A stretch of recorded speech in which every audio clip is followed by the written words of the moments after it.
I can't even express how beautiful it is to have those doors open. And in comes women full of life and love. And the room is filled with that, even though we don't know each other. It's a beautiful thing.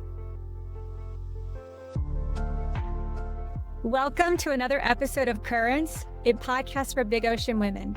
I am your host, Shannon, and today we're in for a special treat. We are going to be able to chat with two of our Big Ocean members, Diane Fisher and Alina Fisher, and we welcome you. Hi. Thanks. It's fun to be here, Shannon, with you. Thank you for inviting us. You're so welcome. So excited to talk with you guys. Tell us how you got started with Big Ocean Women. I got started with a friend. She, a dear friend, said, "You would really love this, Diane. You would really love this organization that focuses on faith, family, and motherhood." And so I went, and that particular event had a couple of members who had been to the United Nations Commission on the Status of Women, and they shared their experiences. And that was really intriguing to me, is what I am passionate about, how that looks on a global level and a national level. And so that's kind of what drew me in. And Alina, I love how her enthusiasm. What drew me in was Diane. So I married her son, and honestly, Diane emulates so much of what I want to be and what I want to create as a mom and as a woman, because she's a force to be reckoned with, and she's so passionate and is able to. Well, I mean, for me, she's created wonderful children, in my opinion. I mean, I married one, right? So I'm biased, but people who want to have an incredible effect on the world and who recognize that, there are changes that need to be made and that they are empowered to do so. And she hosted a Big Ocean event. I think it was a baby shower. And I attended and was around these women. And one of them just encouraged me. I was feeling, kind of inadequate and like I don't have the time or the resources right now as a young mom to participate in something. And she was like, "Oh, no, you totally can. And you have the energy and you have the passion. And that's all you really need." And I was like, "Okay, Mom, I want to do this. Yeah. I want to be a part of it." I love that. I love that you're able to work together and probably bring out the strengths in one another, and that you saw a need in your community. So Diane runs a wave.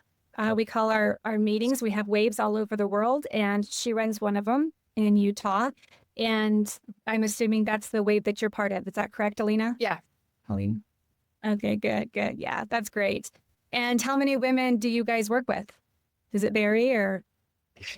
Within your... Yeah, it varies. People do what they can. Several years ago when we started with a book group, and we had Carolina Allen come and speak, and they were so moved by Carolina Allen's perspectives and capacity to build bridges. So they said, "Yep, let's become a wave." So, but then they're also, some of them went back to school to get, to help with, 501c type organizations to be able to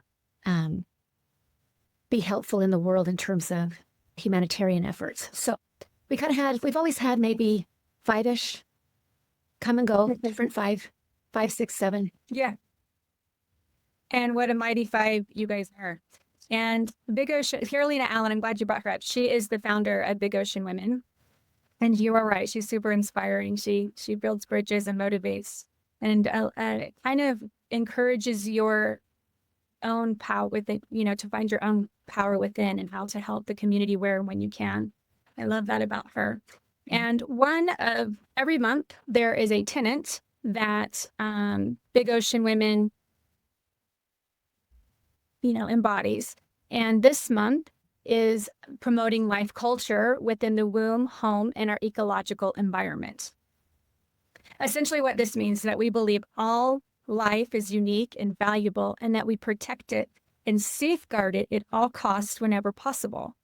And the reason, besides just having wonderful women to talk to today, that we invited you on this podcast is that we would like to discuss the first part of that environment in protecting it is the womb.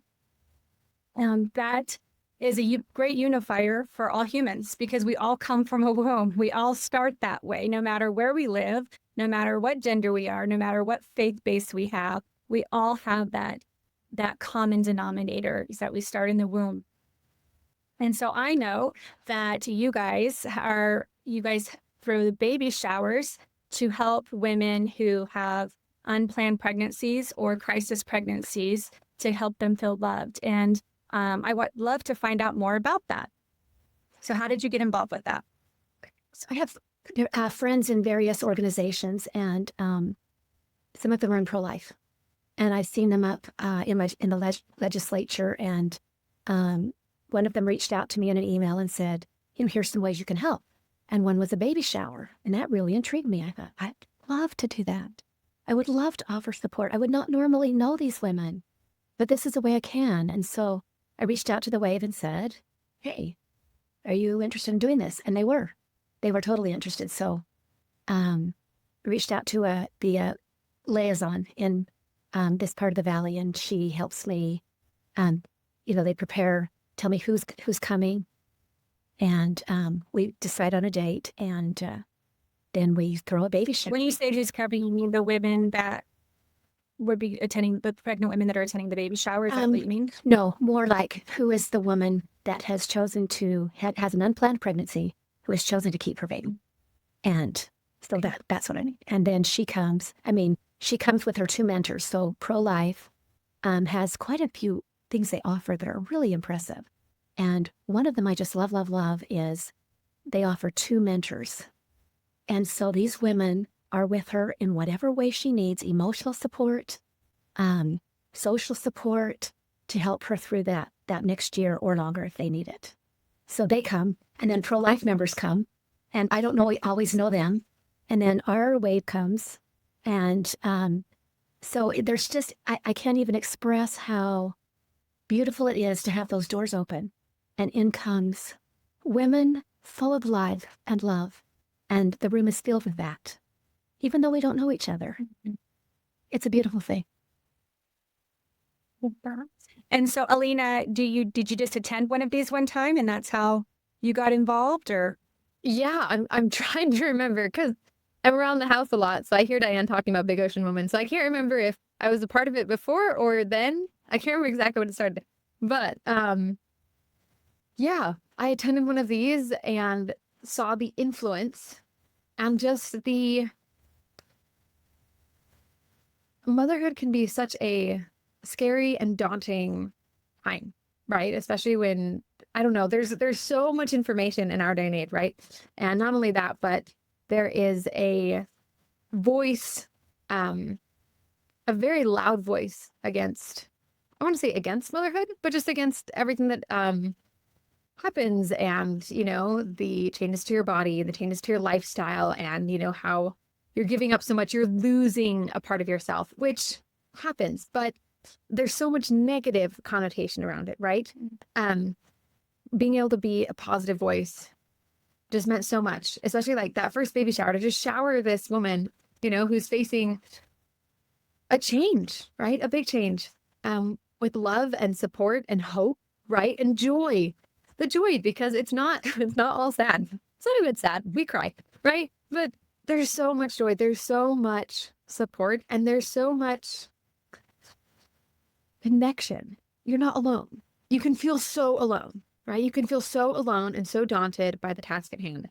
But when you see so many people who are there and have that connection, to have that support, I saw that power.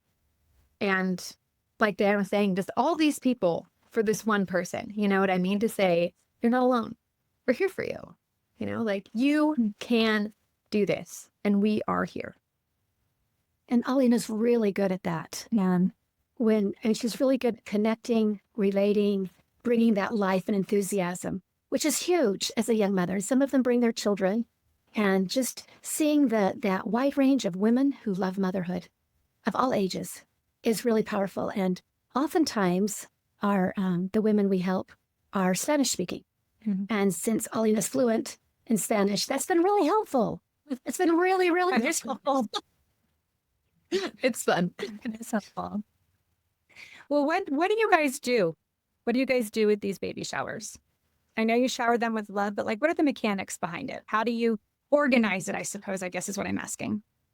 Yeah. So it seems like, or it is, pro-life tells us, the woman, the expectant mother, and then we are in charge of finding a place to host a baby shower, decorations, and food. Right. And then a few people. Because the honest truth is that having a place to invite people isn't something that everyone has, right? Or the time and resources to like pull that together.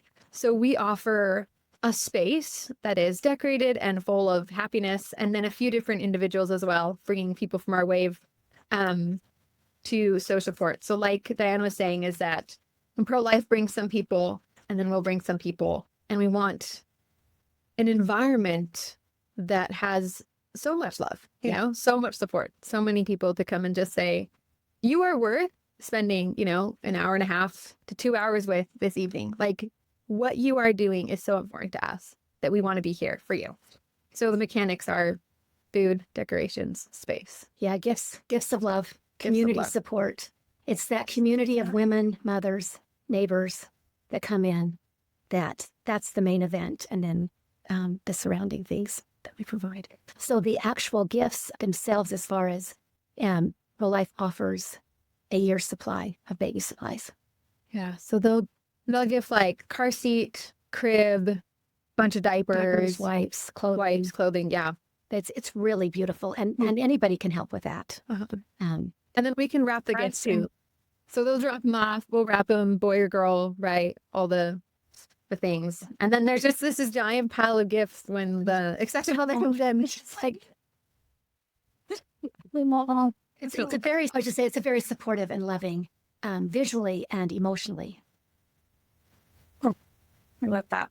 So what, do you guys have any memorable experiences with one of the mothers that you would feel comfortable sharing? I do. There was a recent one that just really was moving. I had several phone calls before, and people said, can I bring my husband? And I love that. I love that. And oftentimes the boyfriend comes. In fact, almost always. And that's something I didn't realize. Boyfriend almost always comes very supportive, very excited. One time a father called me. He said, I want to come because my daughter was helped by pro-life, and I would not have my granddaughter today if pro-life had not been there and helped. And he said, I am just so grateful. It is so worth it. And I want to come, and I want to offer my support to this new mother and tell her it's so worth it. And he came, and it was just very beautiful that he could share his perspective, which is one we don't often think of. Right. That's beautiful. I love that. You know, when I was a young mother with an unplanned pregnancy at one time.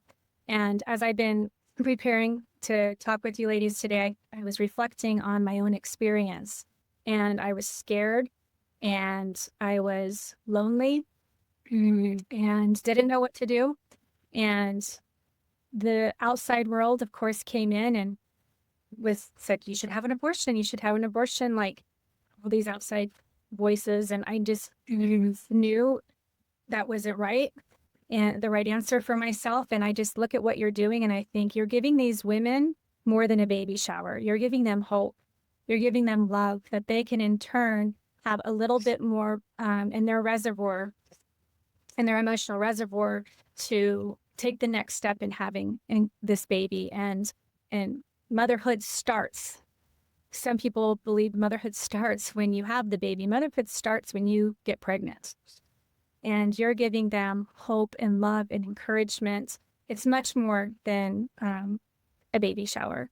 And so I'm just so grateful that there are organizations and waves that participate in supporting women and educating them and teaching them, mostly loving them into this decision that they've chosen to become a mom and to move forward with it. That should be celebrated in a world where sometimes it's not. So thank you for doing what you do. It's important work. Well, Shannon, it sounds like you found some support for you. I did. My own mother was very supportive, and we had a faith-based community that ended up reaching out to me and was very helpful. And they threw a baby shower for me.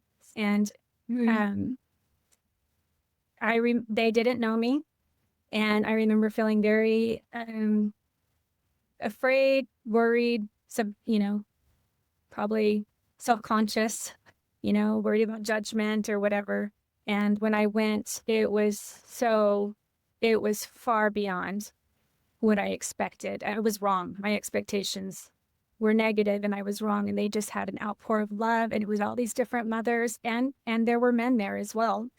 And fathers and brothers that I didn't know, but that were super supportive of me. And I just was shocked. I was like, how do these people love me? They don't even know me.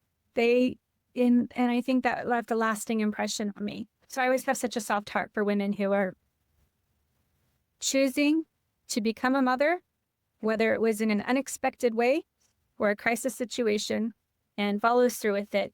And I am so grateful for those who are in communities that reach out to them because it's super important. I love that. I love that, Shannon. And I think, Thanks. too, you brought up something that I hope is something we give, and that is no judgment and more love. I hope that's what Right. they feel, and Very- that we can give to each other, regardless, whoever we are, wherever we are. All women who get pregnant have a story, and some are a little bit harder than others, but it's not how their story starts. It's the journey and the continuation of their story. And I think what you're doing and partnering with pro-life is helping them develop their story into a positive story, no matter how their story got started. And that is to be celebrated and honored. You had talked about Mary Taylor in our private conversations. Tell us a little bit about what about her inspired you. Yeah, so she is the president of Pro-Life, Utah, and she had an abortion when she was young. And she did not feel like she had received good information or resources or options. And she, ever since, has been on the path to provide options for women. So she's part of that organization, also has pregnancy resource, I think is what it's called, that has a van. And their van is parked outside the abortion clinics. And women can come and get a free ultrasound. And oftentimes after seeing their baby, that is really helpful. It changes things, and then they refer them to Pro-Life Utah. So her path was one of, let's provide options. Let's help them see a big picture. Let's give them options so they can make choices that are best for them. And she's a wonderful woman. I've seen her actively up on the Hill in legislation, policy making, and she's very powerful, loving, and does well what she wants to do. So so watching her too has also helped me to realize, yeah, I want to be part of this. And those showers are just a part of that. They give, as I mentioned, the year's worth of baby supplies. They have the 2 mentors that are assigned to that person if they choose to keep their baby. And then they offer financial support as well, and community support and government support, helping them find what can best help them. Giving them solutions, giving them education that they have options. Right. So they can make better choices. So Exactly. I love that. What are some of the most, how would I say this? What is one of the most rewarding parts of this mission for you? Alina. I don't have a big smile. One of my favorite things, and one of the things that I have seen, at least in my life, I have 2 young kids right now, a 2.5-year-old and a 4-month-old.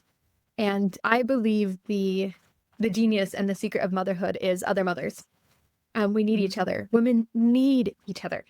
And it's so important to both see and connect with those who are doing the same thing. And it's so is universalizing a word?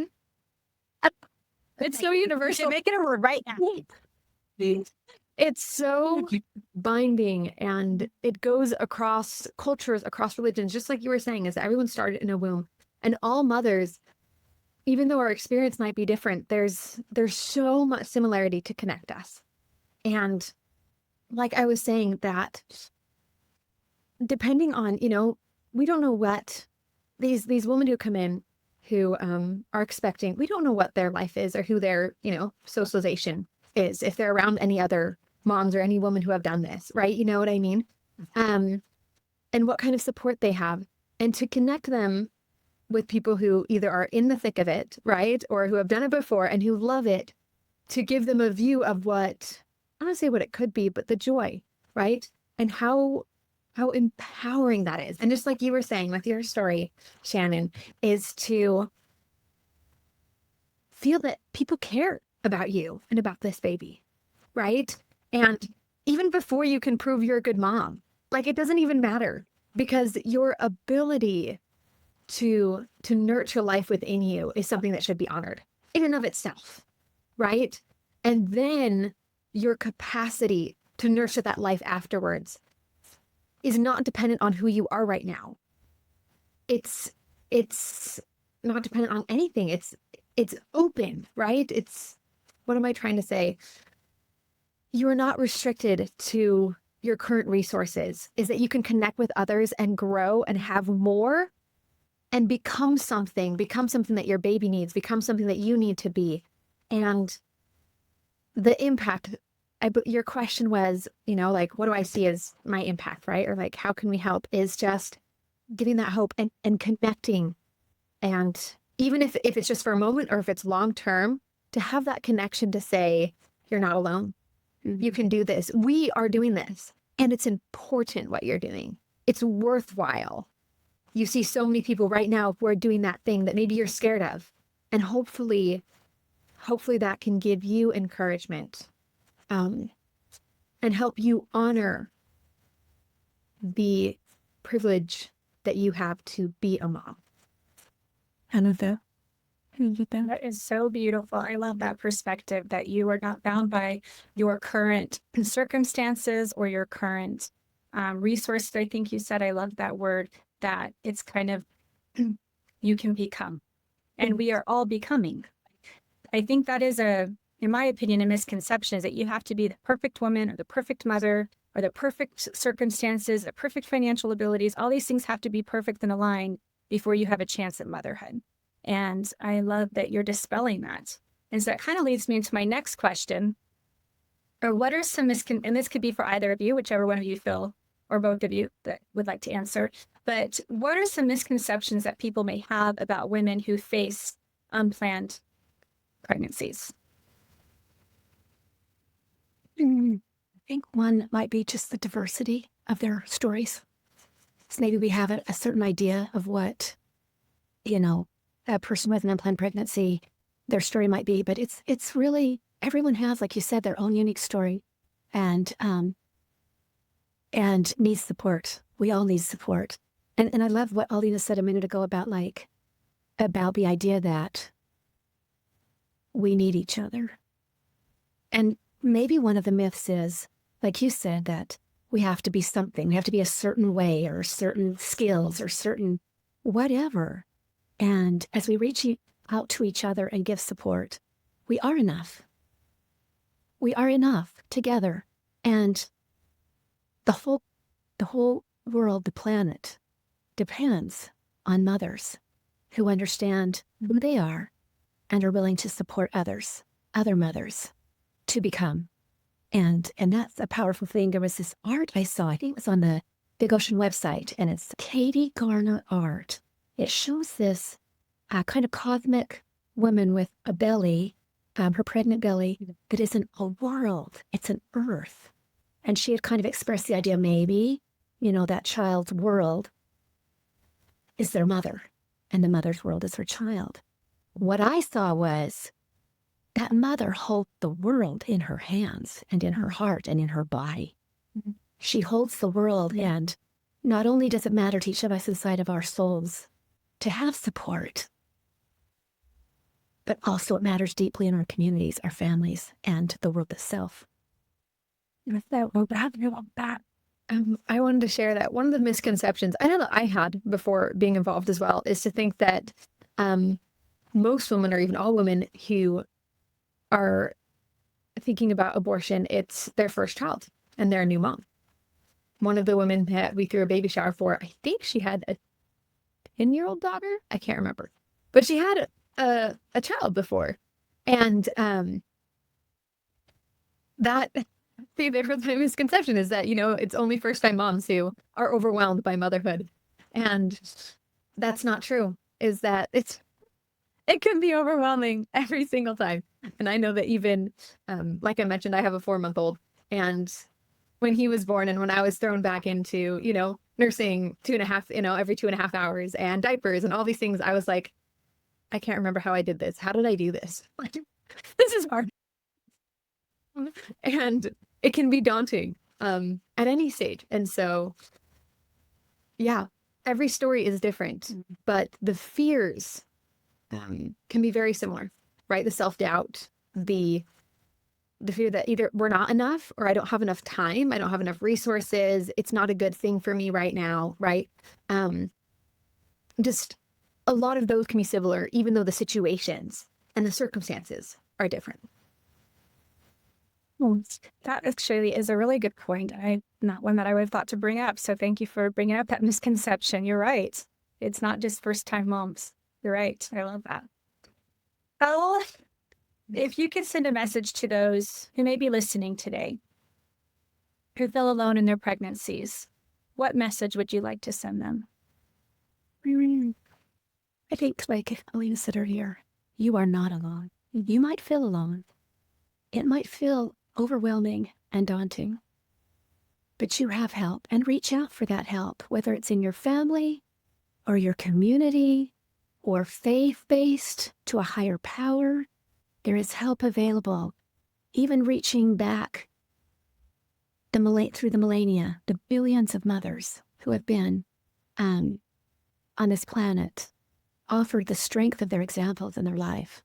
There is help, and you are not alone. And you don't have to go very far, a park, a grocery store, to find similarities and love and support. Yeah. Mom and I were talking last night about this, because that idea of reaching out, right? Like if everyone on this earth has a mom, and probably half of us are a mom at some point, right? If we look at just statistically the amount of men and women, and finding people, if you are not around people who support what you want to be, if that's as an expected mom, you feel alone. If you're not around people who are supporting that decision, go to a playground, go to a park, and just sit down next to a mom and find people. If you actively reach out, I believe that there are so many resources and so many people who would love to encourage you, because they're there. And even on like really hard days in motherhood, it's hard to regret the decision, because there's so much meaning and purpose and joy that comes into their life. And so if you're feeling alone, my suggestion would be to find communities of women who you admire and respect, and seek answers from them. And maybe that's not your immediate association. So like I said, a park is a great place to find moms, at 10 o'clock or wherever you would find moms, like at the library, these different people, and you can ask them, and you can find resources or online groups, right? There's so many places where you can find people who will encourage and support you if that's what you want. And you can find voices for or against. And if you are feeling deep down that you want to be for life, if you want to nurture what is inside of you, there are so many people who are ready to stand behind you. There are so many people. And yeah, you can find them, because they're all around you. That's why we're here. It's because there was someone who said, this is worth it. And I think we're, especially, there's a wonderful connection between mother and daughter. that we can gain that. I gained a love for motherhood from my mom. And in those first few years when it was incredibly difficult, we're thinking, wow, wait, help me out here. She loved it. I know she loved it. I know she found joy. I'm going to find it. I'm going to find it. And it wasn't just the way she did it, but knowing what knowing that she knew made all the difference to me. And I did find that joy. And it's made all the difference in my life. Like Alina said, it's what gives meaning. And my way was different. I think that's another misconception we might have in general, is that there's a best way to be a mom. Every mom has her own unique, and she knows things. You're right. That sometimes she can't articulate, but her children will know that she knows them. And she knows that she knows them. And that's super powerful. One of the ways that worked for me was to read. Go to the library. Did you know that you can get, well, it depends where you live, but 30 books where I lived for every child. So with 8 children, you can get a lot of books. Mom would have them maxed out. All 8 cards. Yes. But that was a saving grace for me, when things got difficult, because they do. It was to sit on the couch and open up a book and start reading with my children. That was a saving grace, beautiful thing. And so at the baby showers, usually what I will give is a simple book, Going on a Bear Hunt by Michael Rosen. And it's a simple book that chanting, rhyming, rhythmic, for all ages. You can enjoy it for, age baby to much older. And I tell them, books helped me, and here's a start for your home library. That is a great idea. Books. So for me, I think having the ability to share our stories, because they are unique, because we are unique. We're all different. And as we kind of talked about earlier, that our stories of motherhood, when we got pregnant, are all different. And I think sometimes that with maybe unplanned pregnancies, or even with planned pregnancies, that sometimes we have not just fear, but sometimes shame. And so we don't talk about our stories. But there's power. And that power helps grow to the next generation of new prospective mothers and their stories, so that they know that they're not alone, or that if something started in a way that might not be as ideal, that it doesn't have to stay that way. And so as I asked you that question, I started thinking, what would I say? And that would be just to not be afraid to be who you are and share your story with one another. And I know for me, I have met some of the most wonderful women in my life that I'm so grateful for, that they were my mentors. And it wasn't just when I became a mother, but it has been ongoing. And they've shown up in different areas unexpectedly in my life. I didn't know they were going to end up becoming mentors in my life. And yet they played some of the greatest roles in helping me develop my attitude towards motherhood and womanhood and conception and pregnancy and working with a partner.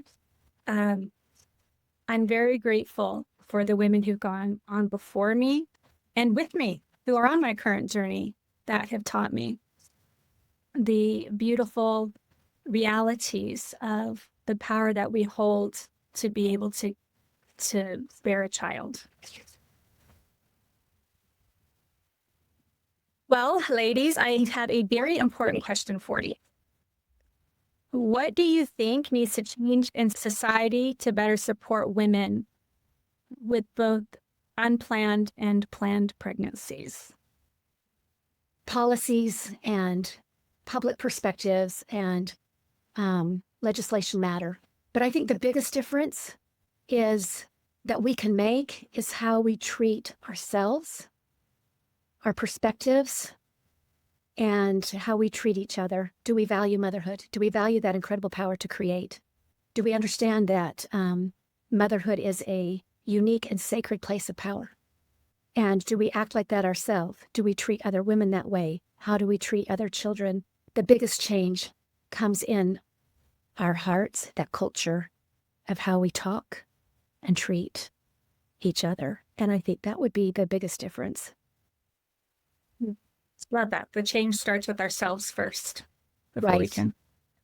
For instance, my friend when she goes to the grocery store, people will often comment about her children. And when people make positive comments about motherhood, even to total strangers, or like when I was recently traveling in South America, and I would see a family, a mother, a father, children, and comment, what a beautiful child, or, you're doing such a good job, or just noticing, acknowledging effort and goodness. Wherever we are, in whatever situation we are, all of us can do something. And I think it makes a difference and it matters. I love that. I love what you said about motherhood is power. I think that's one of the biggest things is in our society at large. Unfortunately, there is such a negative connotation surrounding motherhood, right? Just something as simple as like, oh, you're just a stay-at-home mom. Oh, just a mom. Nothing more, just a mom. You know what I mean? Just small things like this where undervaluing the time, resources, and energy required to raise good humans, to keep kids alive, to prevent them from harming themselves or each other.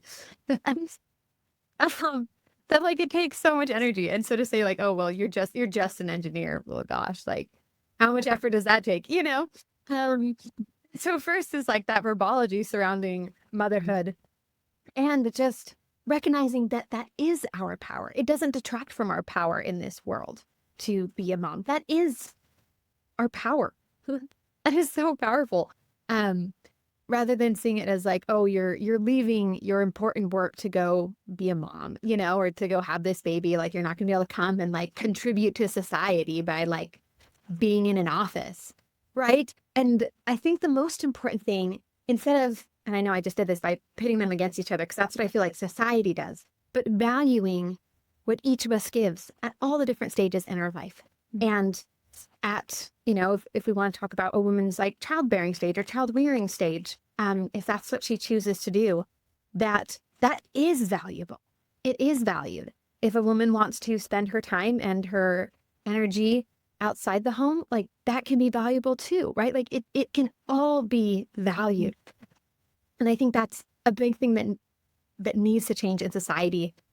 As like I said, as a young mom right now and as a nursing mom, creating resources and policies if a woman wants to work and also, be a mom, things like parental leave needs to be extended. Resources to nurse and pump during work needs to be extended and offered more, because that is hard. And it's interesting because some people are like, oh, this is so important. But then if you go into a work setting, it's not as valued. And so if there could be more unity in the ideas that are shared and the resources that are shared on both sides, whether you're staying at home or if you're going to work, but recognizing at large that one of the greatest contributions that we can have is giving society, I don't want to say better members of society, but as we nurture and rear our children to be influential individuals, like what can change or have better influence on the world than that? And it starts young. It starts in the home. That is where we have the most power and influence as women, I believe, is that nurturing of young bodies and of young minds. And like, even to this day, I'm just so amazed with my 4-month-old son that like all he's eaten is the breast milk that I have made, right? Like I've grown this human. He's like doubled in size myself. It's so cool. It's so cool. To me, that's amazing that we all start out this way.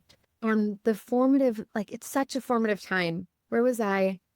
You asked about society, so I'm getting ahead of myself. But that a child learns how to react to the world in like the first, 3 years of their life. They've established how they're going to respond to their surroundings. And it all has to do with their home life. Was there happiness? Was there joy? Was I safe? Right? And these things will establish how they respond to the world at large. And so if we can recognize that and then send that support, send those resources to women who choose to make that their main priority, that they have those resources and the support that they need from a society to value and honor that position at home. And I think that if there was that societal shift, then there wouldn't be as many women who are as scared and as alone, because they would see a society who supports them. And they wouldn't hear things like, oh, you're going to leave? Oh, you want to be a mom? Or things like that. Do you realize that you're never going to be able to do X, Y, Z again?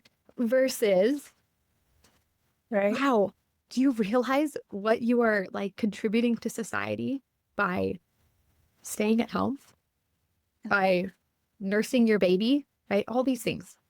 Aren't I lucky? By choosing to have your baby, like starting with that, by choosing to,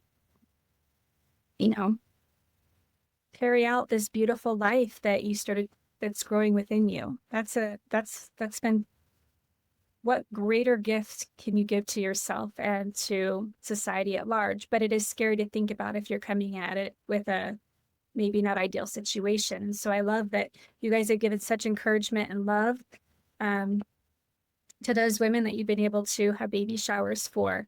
If there are any people listening who'd like to get involved in what you're doing, what would you suggest? They could come to our showers. Reach out to me on Facebook, message me. Reach out to ProLife. ProLifeUtah.org has a website, and there's ways to serve, there's ways to volunteer, there's donations you can make to help. There's multiple ways. If you're in an area where there might be other pro-life organizations, find them. Ask how you can help. What's the need? You can also create an organization, find out what are the needs in your community, and see what you can do to help provide even just like that the supplies that sometimes are overwhelming, financial supplies, baby supplies that are needed. Yeah. All of the presents most of the presents that we give away at the showers are provided by Pro-Life and by donors who, my understanding is, you go to the website and you can just make a donation. So you're like, wow, I wish I could do something. You can send $10 and get someone, a thing of wipes. And it matters. It all matters, right? Like all of those things. Like I said, for the expecting mother, when she comes in and sees, I love the word shower. I just love the word shower, bridal shower, baby shower, because you just get, I don't know, I feel like all your fears get washed away, and you just get showered, like just poured upon you. All this Very visual.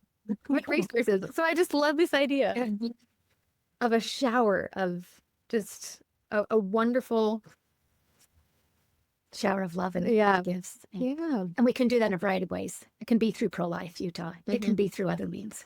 Yeah. Positive language around motherhood. Yeah. Well, ladies, our time is coming to an end. Are there any final thoughts that you would like to leave with our listeners today? I do. Motherhood is a sacred journey. It's a challenging journey. It's a journey full of joy. I wouldn't trade it for anything. And I would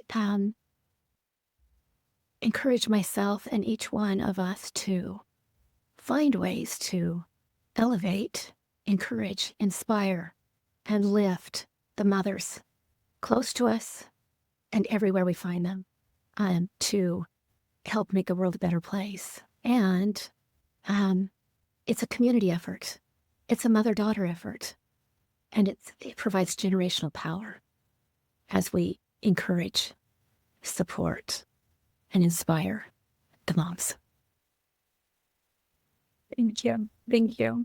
It's been Alina, did you want to add? I'm sorry, I didn't mean to. Oh, I would just say the ability to, everything that Diane said, and generationally, the ability to create and nurture life is treasured.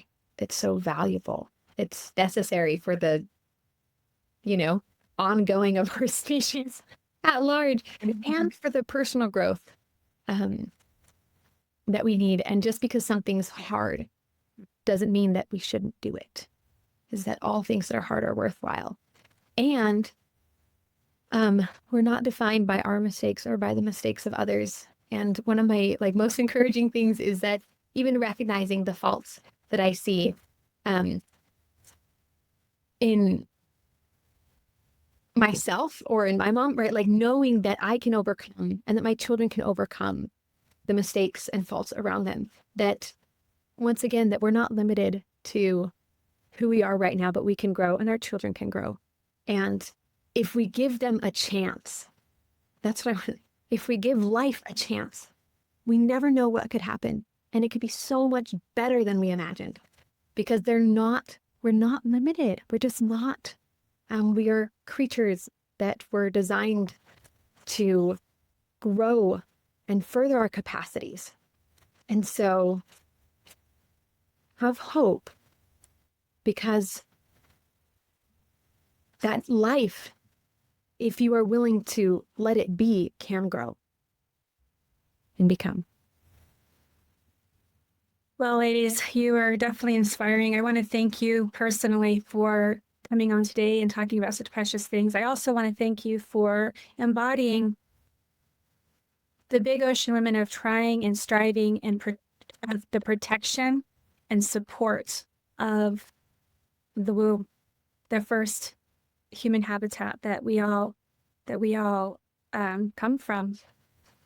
I appreciate your words and your encouragement to all those who may be listening to us today. We would like to invite all of our listeners to attend one of our virtual meetings. If you'd like to learn more about what Big Ocean Women is about and what we do in our communities, please join one of our virtual meetings. They take place on the first Wednesday of every month at 9 a.m. Mountain Standard Time. If you would like to learn more, you can also find us at bigoceanwomen.org or on social media. We thank you and we hope you have a beautiful day. Bye, ladies. Take care.